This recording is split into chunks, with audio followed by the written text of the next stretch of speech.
I just want to add, when you're calling about the humanitarian situations that you're saying that it's in the brink of like disaster, I would say that it's like people are literally suffering. The humanitarian situation is worse and disasters.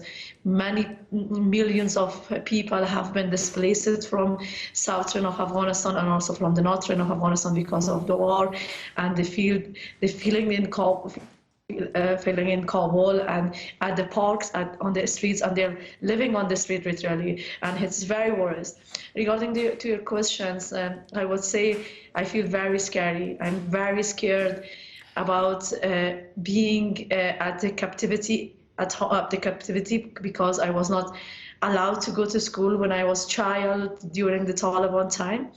And a lot of women, and millions of dozens of girls who have suffering from and who have experience from that time, they're really scared if the Taliban take over of Kabul tomorrow, or maybe within next week or within a month, what will be the situation of women? What will be women's fate? What we are actually going to, which directions? Are we able to go to school? Are we able to go to work? And what will be about our fundamental rights? For the past 20 years, we have been advocating to bring lots of changes to lives of women in Afghanistan.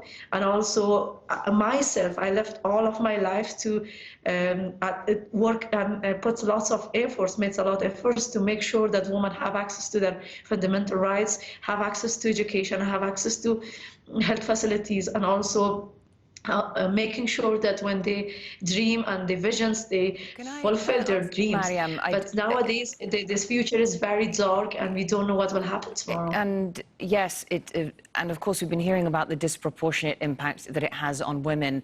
The Afghan women are very brave and courageous, but they stand to suffer most in the situation that you describe. I've been hearing about Taliban in certain areas going from one house to another. They're conducting searches and girls being forced into marriage. What have you been hearing about this? Well, I'm also hearing the same narrative you describe, but I'm not sure how accurate the information is. Nobody have access to that particular area to provide us accurate information. So I can't confirm that, to be honest, because we don't have access to that accurate information. But we hear those narratives as you described. We hear the stories, and also people are afraid what will happen to their situation, to their future, especially the Afghan women who have been gone through so much, who have a bad experience from that time.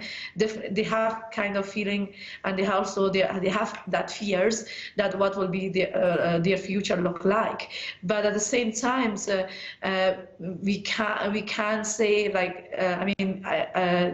we can't see anything in the control in the area where the Taliban has the control. So it's quite difficult to find accurate information and accurate narratives that describes the women's lives and women's situation in that particular area. I mean, I suppose all civil society activists or anyone that in that sort of role is vulnerable to Taliban oppression and retaliation. Do you worry about what that could mean for you? Of course, all the women rights activists, the civilian activists, the civil society activists who have been did a lot for the Afghan women to change the situations and also change the social norms and also the behaviors. When the assassination has started back to 2020 in October, and also the target killing, so people started to stressing out, especially the particular certain groups that were against of the Taliban ideology, and also about the women rights and as well as the human rights defenders and human rights activists. They all stressing out right now if the Taliban come and they are being prevented to be at home, to not get out, or being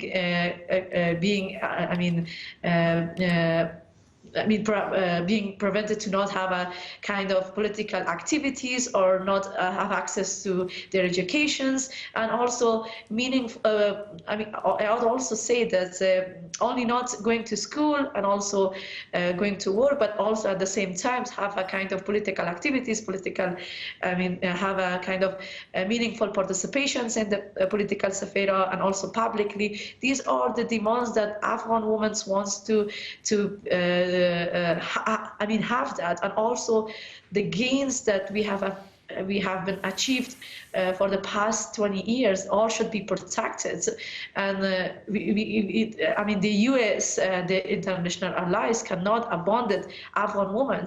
When the US came to Afghanistan and invaded Afghanistan, the only purpose that they will justify their invasion was that they are protecting women's rights, they are empowering women.